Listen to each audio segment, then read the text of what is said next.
As one family, let us begin our celebration with our act of faith. In the name of the Father, and of the Son, and of the Holy Spirit. Amen. The grace of our Lord Jesus Christ, and the love of God, and the communion of the Holy Spirit be with you all. And with your spirit. My dear friends, coming together as God's family with confidence, let us ask the Father's forgiveness, for He is full of gentleness and compassion.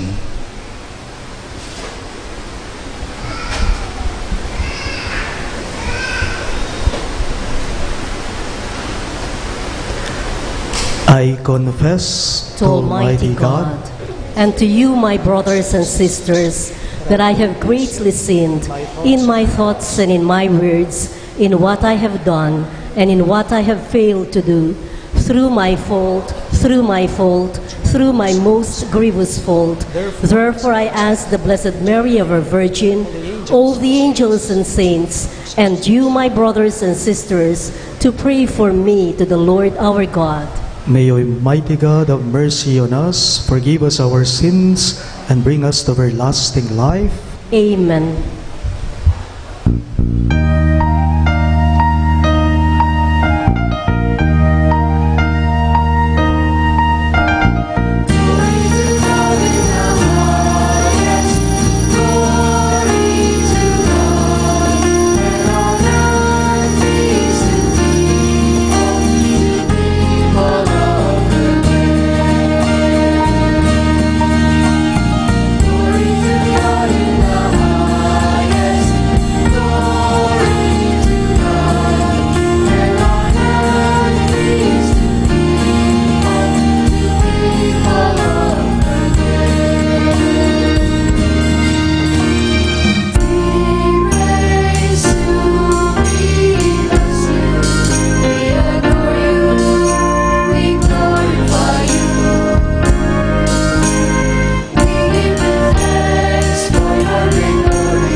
Let us pray.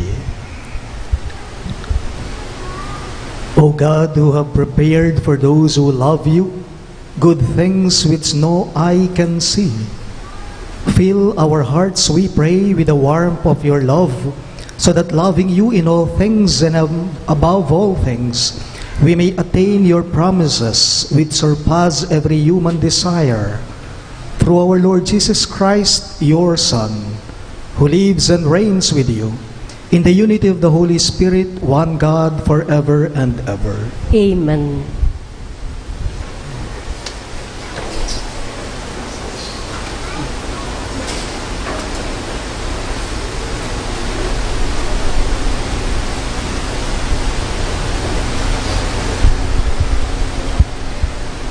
A reading from the book of the prophet Jeremiah. In those days, the princess said to the king, "Jeremiah ought to be put to death. He is demoralizing the soldiers who are left in this city and all the people by speaking such things to them. He is not interested in the welfare of our people, but in their ruin." King Zedekiah answered, "He is in your power." For the king could do nothing with them. And so they took Jeremiah and threw him into the cistern of Prince Malchiah, which was in the quarters of the guard, letting him down with ropes. There was no water in the cistern, only mud, and Jeremiah sank into the mud. Ebed-melech, a court official, went there from the palace and said to him, "My lord king, these men have been at fault in all they have done in the prophet Jeremiah, casting him into the cistern. He will die of famine on the spot, for there is no more food in the city." Then the king ordered Ebed-melech the Cushite to take 3 men along with him and draw the prophet Jeremiah out of the cistern before he should die. The word of the Lord. Thanks be to God. We join the choir and sing the responsorial psalm, "Lord, come to my aid."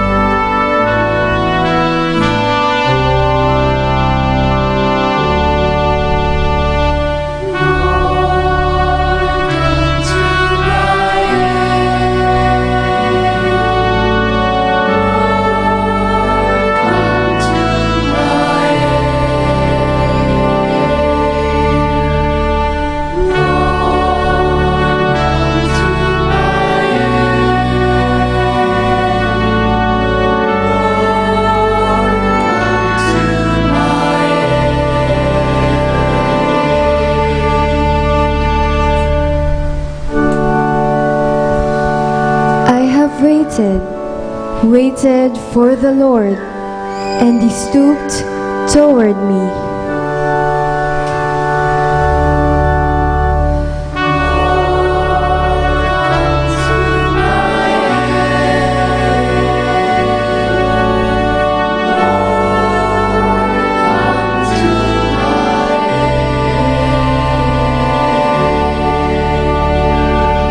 The Lord heard my cry.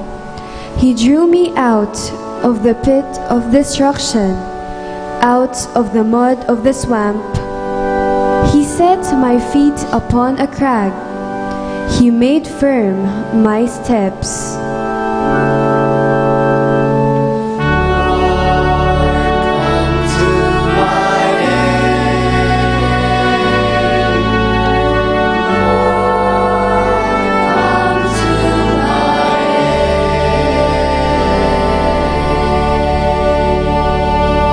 And he put a new song into my mouth, a hymn to our God. Many shall look on in awe and trust in the Lord.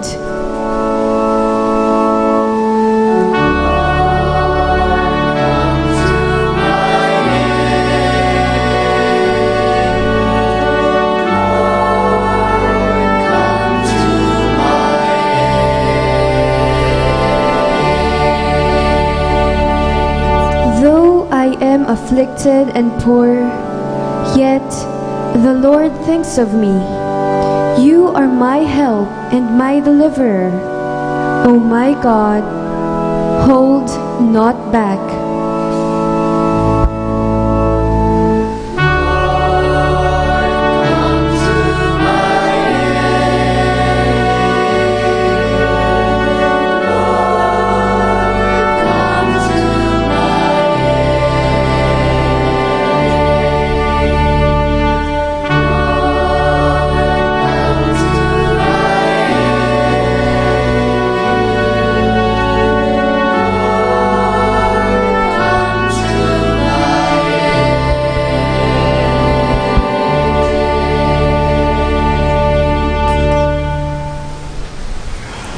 A reading from the letter to the Hebrews. Brothers and sisters, since we are surrounded by so great a cloud of witnesses, let us rid ourselves of every burden and sin that clings to us, and persevere in running the race that lies before us, while keeping our eyes fixed in Jesus, the leader and perfecter of faith. For the sake of the joy that lay before him, he endured the cross, despising its shame, and has taken his seat at the right of the throne of God. Consider how he endured such opposition from sinners, in order that you may not grow weary and lose heart. In your struggle against sin, you have not yet resisted to the point of shedding blood. The word of the Lord. Thanks be to God. We all rise to welcome the good news of our salvation.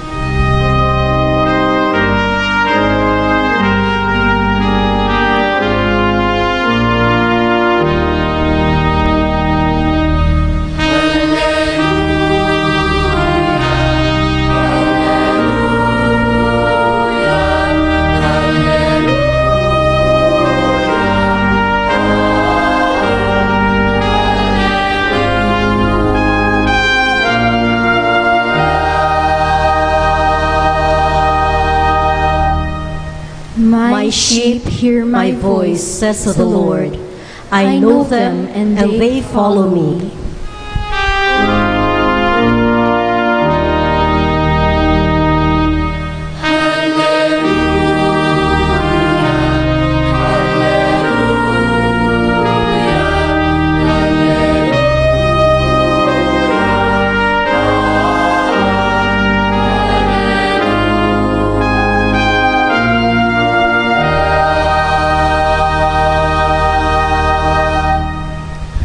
The Lord be with you.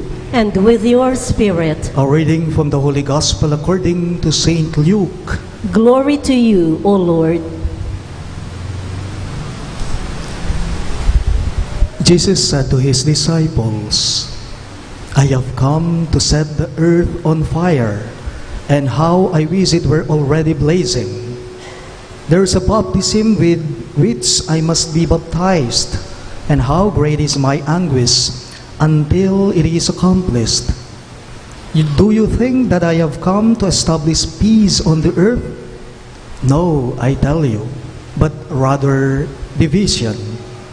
From now on, a household of 5 will be divided, 3 against 2 and 2 against 3. A father will be divided against his son, and a son against his father, a mother against her daughter, and a daughter against her mother, a mother-in-law against her daughter-in-law, and a daughter-in-law against her mother-in-law.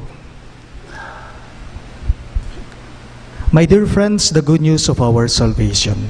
Praise to you, Lord Jesus Christ.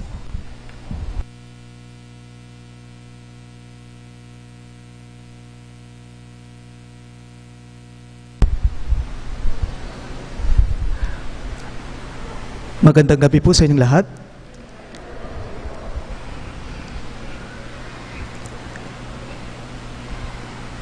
Jesus in today's gospel is so careless with his words when he says, I have come to set the earth on fire, and how I wish it were already blazing.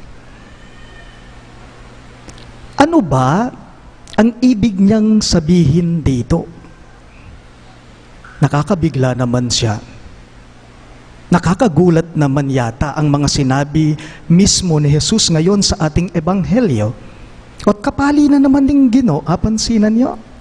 Kapali na naman po. Do you think that I have come to establish peace on earth? No, I tell you, not peace, but rather division. Jesus said that he would set the earth on fire. You know, fire is the issue in today's gospel. What kind of fire does Jesus have in mind here? Or what is He talking about? Alam naman po nating lahat na maraming naibibigay ang apoy sa atin. Apoy, fire. Sa pamamagitan po ng apoy, tayo po'y nakakapagluto, nakakakain tayo. Ang malamig na tubig ay kayang pakuluhin ng apoy. Ang apoy ay nagbibigay po ng liwanag sa ating lahat. Ang apoy po ay nakakapagbigay ng buhay. Ito din po ay nakamamatay. Fire gives warm light. Fire can give purification and cleansing. You know, Jesus uses fire in a symbolic sense. Magbalik lang po tayo sa lumang tipan sa Old Testament. In the Old Testament, fire is a symbol of God's divine presence.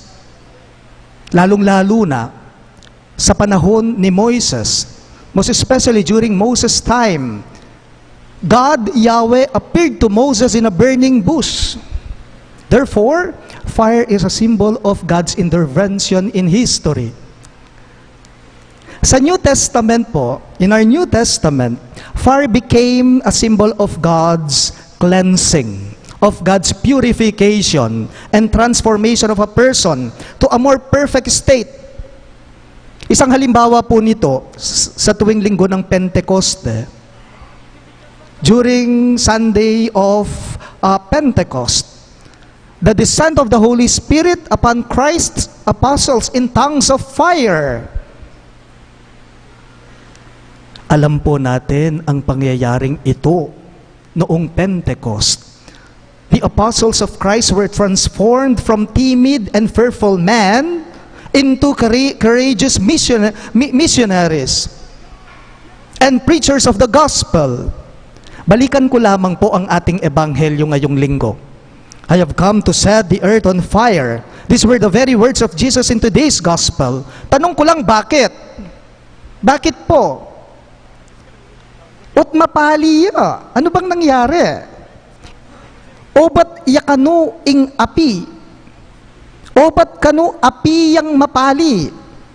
Bakit apoy siyang nagliliyab? Bakit itong sinabi ni Jesus sa ating ebanghelyo? Dumating daw siya dito sa mundo bilang apoy na nagliliyab, nag-aalab. Bakit? Sagot po, alam kasi ng Diyos na ang buhay natin ay parang plancha. Na kapag hindi iinit ito, walang silbi ito, walang kwenta ito. Bakit daw apoy siyang nagliliyab? Kasi po alam ng Diyos na ang buhay natin ay parang makina. Kung hindi iinit ito, hindi aandar ito, hindi gagana ito. Paalala lang po, kung palagi na lamang nanlalamig ang tao at wala ng liyab o apoy o init sa kanyang puso, ang taong yon ay siguradong hindi magiging ganap ang kanyang pagkatao. I have come to set the earth on fire. Antina na namang sinabing Jesus kay katamo kaniti na ipali da kayo nga namawari ning Ginoo, patawan da kayo, ipaltoko ing tunay yung pangatawo nga namawari niti. Itamongan po mibait tangang mapali. Nung mibait kang marimla, mete ka kanita. Itamongan po mibait tangan mapali. Tao tangang mitatao, ating sikanan, ating agyo, ating banal ay espiritu. Manibat king api king pali, meni batantangan king api king pali, king api naning lugod na ning apong Ginoo. Ngunit kahit tayo po ay galing sa init ng pag-ibig o pagmamahal ng Diyos, tayo pa rin po ay tao na nanlalamig kung minsan ng ating pagkatao. Kahit na nanggaling tayo sa init ng pag-ibig, ng pagmamahal ng Diyos, tao pa rin po tayo na kung minsan dumarating sa ating mga buhay na nanlalamig ang ating pagkatao. Pansinin po ninyo, nanlalamig ang pagkatao mo kapag ka nakakaranas ka ng takot. Nanlalamig ang pagkatao mo kapag ka nakakaramdam ka ng sakit at hinanakit. Nanlalamig ang pagkatao mo kapag ka sumusuko ka, kapag ka nabibigo ka. Nanlalamig ang pagkatao mo kapag ka nadadapa ka, kapag ka ikaw ay nagkakasala. Kapag ka nanlalamig ang iyong pagkatao, ano ang nagiging resulta nito? Nawawala ang kabutihan mo. Hindi lamang po yun, nanlalamig ang kabanalan sa iyong puso. At siyempre, dumidilim ang iyong pagkatao. Patawan da kayo nga naning ginu ngeni kay katamo. Meaning, ibabalik ng Diyos ang ating ganap tunay na pagkatao. Pero, paano nga ba naman mangyayari yon na maibabalik o ibabalik ng Diyos ang ang tunay nating pagkatao, ang ganap nating pagkatao? Paano? It's very simple. Pansinin po ninyo kapag malamig ang panahon sa bahay. Kapag malamig ang panahon, yung mga magkakapatid sa isang kumot, nagsisiksiksikan tayo. Sama-sama tayo sa isang kumot. Yun. Sasamahan ka ng Diyos, kapag ka nanlalamig ka. Abayan da kayo, nga namuwaring ni kay katamo ni nga pong Gino. At tsukusiping yumeke ni nga namuwaring niti. In short, sasamahan tayong mag-warm up ng Diyos upang tayo po ay masanay at magsumikap sa buhay na wasto at matino. I have come to set the earth on fire. Pagliliyabin ko kayo. Ito po ang sinasabi ni Kristo sa atin lahat ngayong linggo. Itong kanyang mga salita ay atin din pong mga salita sa isa't isa. Sana po, tulad ni Jesus, tulungan din po sana nating ibalik ang ganap na pagkatao ng iba. Lalong-lalo na yung mga nanlalamig na, yung mga nanghihina na. Paalala lang, ang Diyos ang apoy. Tayo naman ang kanyang panggatong upang ang mundo ay magliyab. Ingginuyay api at itamo rin kayang panangab. Ban kanita, ingyatu akwa ng lagablab. Please rise. I believe in one God, the Father Almighty, maker of heaven and earth, of all things visible and invisible. Believe in one Lord Jesus Christ, the only begotten Son of God, born of the Father before all ages, God from God, light from light, true God from true God, begotten, not made, consubstantial with the Father. Through him all things were made. For us men and for our salvation, he came down from heaven, and by the Holy Spirit was incarnate of the Virgin Mary and became man. For our sake he was crucified under Pontius Pilate. He suffered death and was buried, and rose again on the third day in accordance with the Scriptures. He ascended into heaven and is seated at the right hand of the Father. He will come again in glory to judge the living and the dead, and his kingdom will have no end. I believe in the Holy Spirit, the Lord, the giver of life, who proceeds from the Father and the Son, who with the Father and the Son is adored and glorified, who has spoken through the prophets. I believe in one holy, Catholic and Apostolic Church. I confess one baptism for the forgiveness of sins, and I look forward to the resurrection of the dead and the life of the world to come. Amen. Inspired by the many who have witnessed to their faith, let us pray to the Father Almighty that we may never lose courage to live our vocation as followers of Christ. Full of confidence, we pray, Lord, give us wisdom and strength. All of us, please.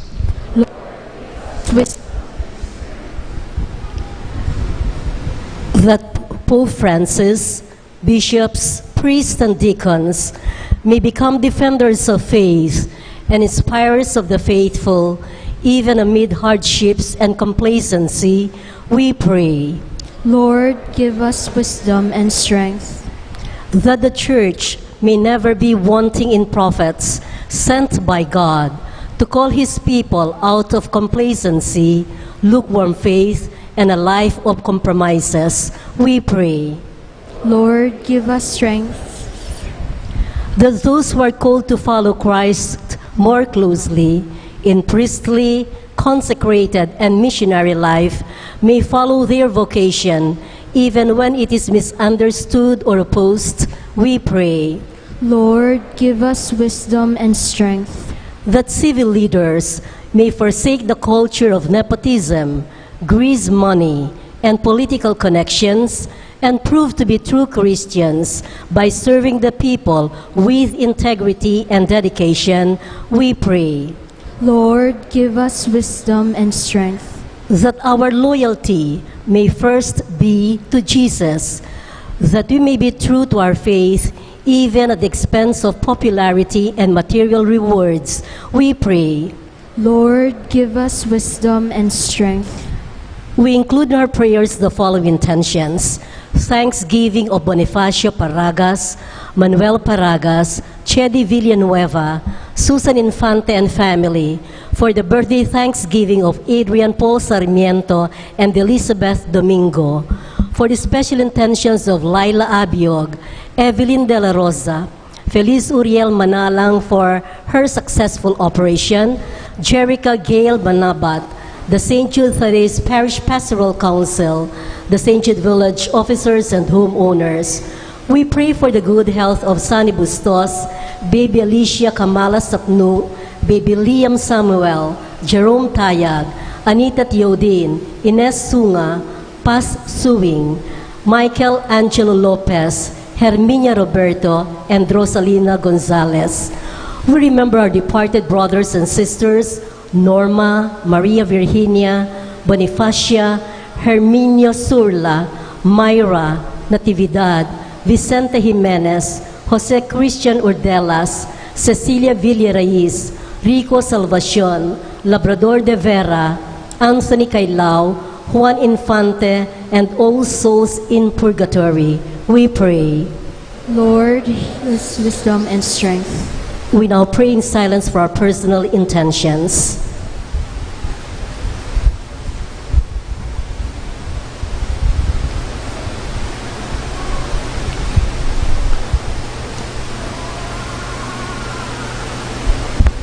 Answer our petitions, Father. Bless us with more men and women who forego their personal needs to pursue the interests of your kingdom. We ask this through Christ our Lord. Amen.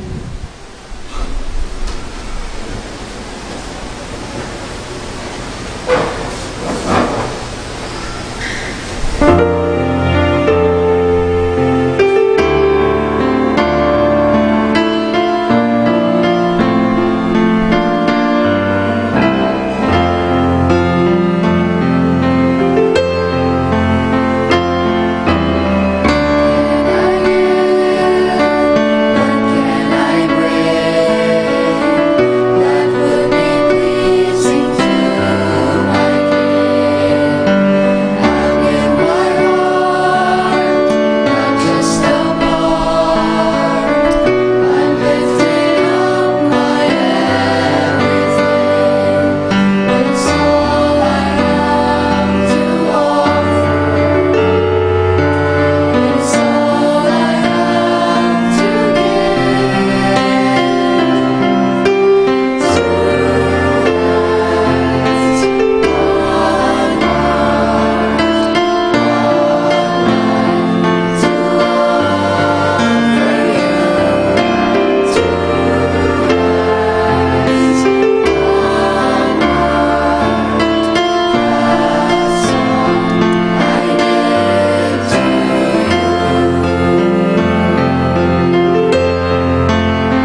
my dear friends, that my and your sacrifice may be acceptable to God, the Almighty Father.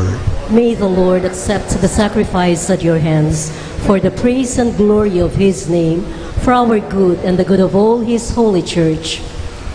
Receive our oblation, O Lord, by which is brought about a glorious exchange, that by offering what you have given, we may merit to receive your very self.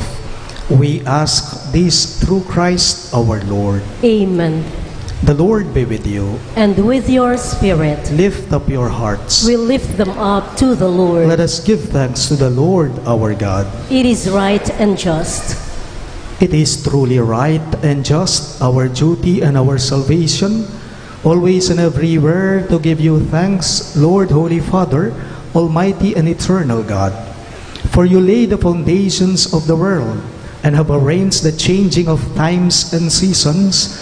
You formed man in your own image and set humanity over the whole world in all its wonder, to rule in your name over all you have made, and forever praise you in your mighty works through Christ our Lord.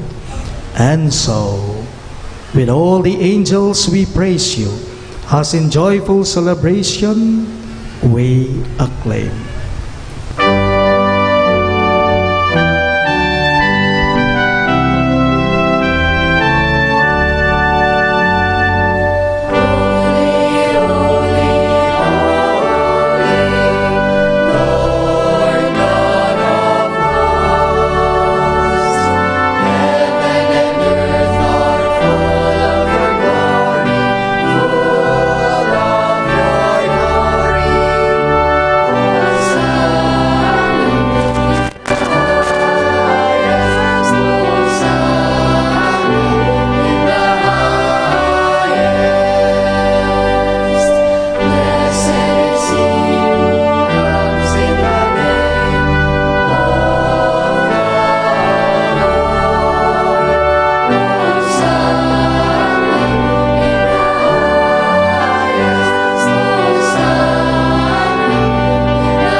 You are indeed holy, O Lord, the fount of all holiness.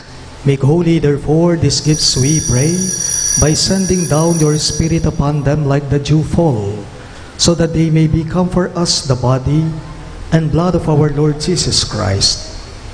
At the time he was betrayed and entered willingly into his passion, he took bread, and giving thanks, broke it and gave it to his disciples, saying, "Take this, all of you, and eat of it, for this is my body, which will be given up for you."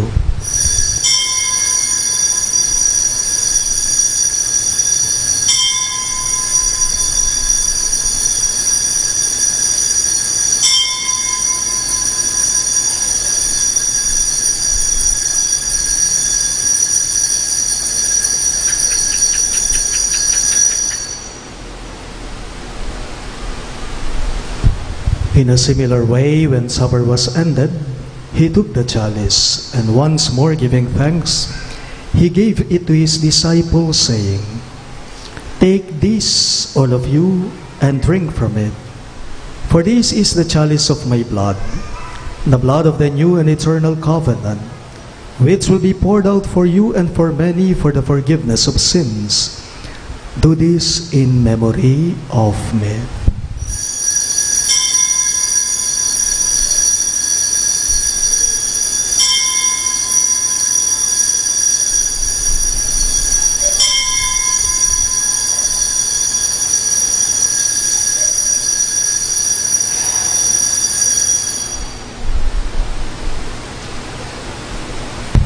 The mystery of faith.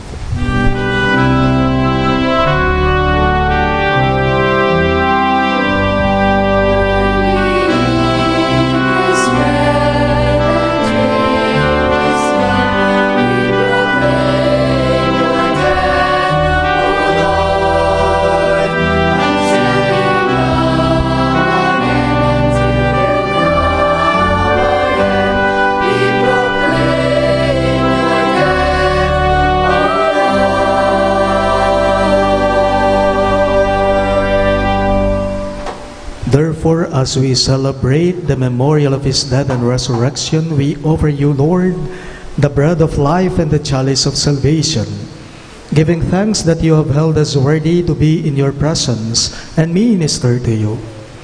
Humbly we pray that partaking of the body and blood of Christ, we may be gathered into one by the Holy Spirit. Remember, Lord, your church spread throughout the world, and bring her to the fullness of charity. Together with Francis, our Pope, Florentino, our Bishop, Pasiano, our Bishop Emeritus, and all the clergy. Remember your servant Norma, whom you have called from this world to yourself. Grant that she who was united with your Son in a death like his may also be one with him in his resurrection.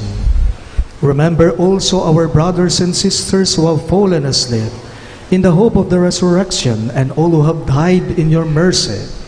Welcome them into the light of your face. Have mercy on us all, we pray, that with the Blessed Virgin Mary, Mother of God, Saint Joseph, her most chaste spouse, with the blessed apostles, Saint Jude Thaddeus, our patron saint, and all the saints who have blessed you throughout the ages, we may merit to be co-heirs to eternal life, and may praise and glorify you through your Son, Jesus Christ.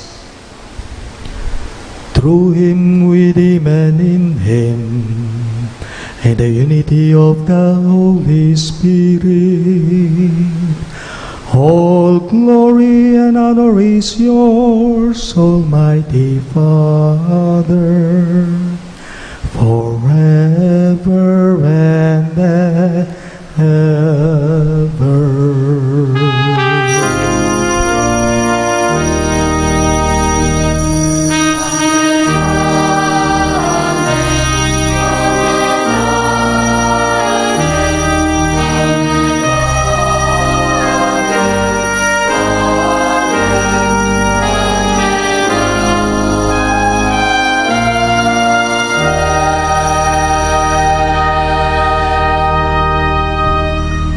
We now pray for the coming of the kingdom as Jesus taught us.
Deliver us, Lord, we pray, from every evil.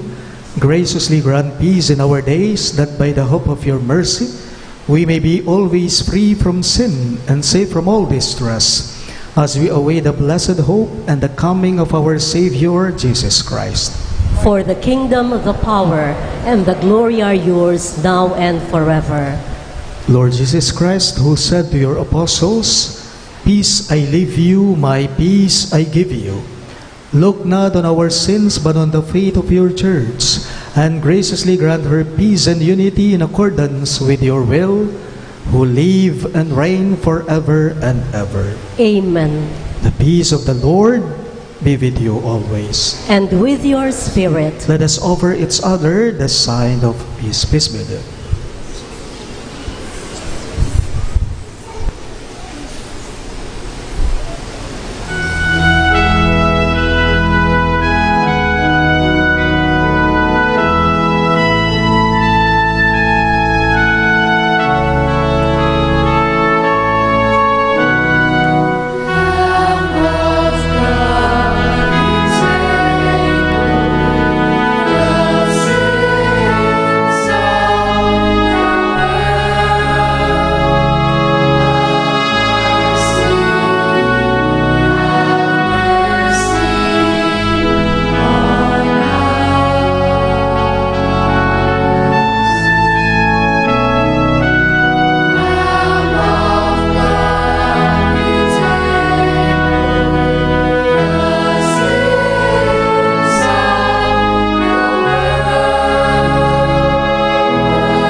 This is Christ Jesus our Lord.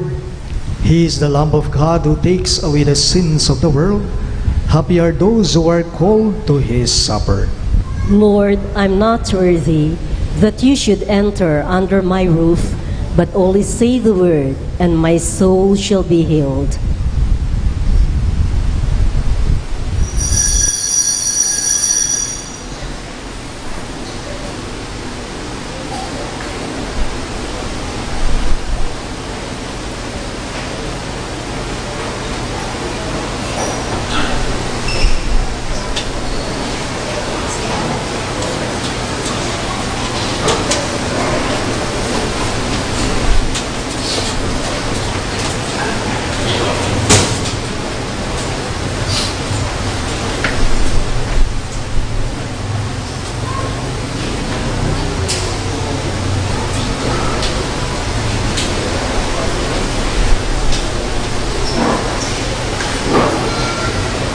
Only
As it is the third Sunday of the month, the companions of St. Jude, our collectors, will go around again for a second collection, the proceeds of which are intended for the St. John Mary Vianney Apostolate.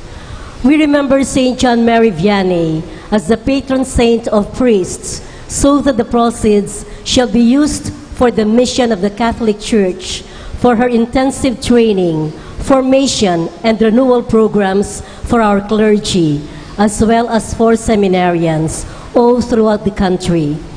Thank you for your generosity.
Please Let rise us for our pray. final prayer and blessing.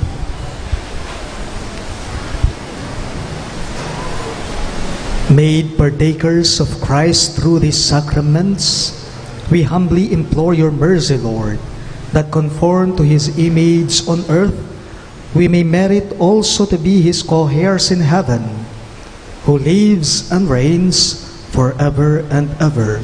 Amen. The Lord be with you. And with your spirit, Bow your heads and pray for God's blessing. May the God of all consolation order your days in his peace and grant you the gifts of his blessing. Amen. May he free you always from every distress and confirm your hearts in his love, Amen. so that on this life's journey you may be effective in good works, rich in the gifts of hope, faith, and charity, and may come happily to eternal life. Amen. And may the Almighty God bless you, the Father, and the Son, and the Holy Spirit. Amen. The Mass is ended, and our mission begins. Thanks be to God.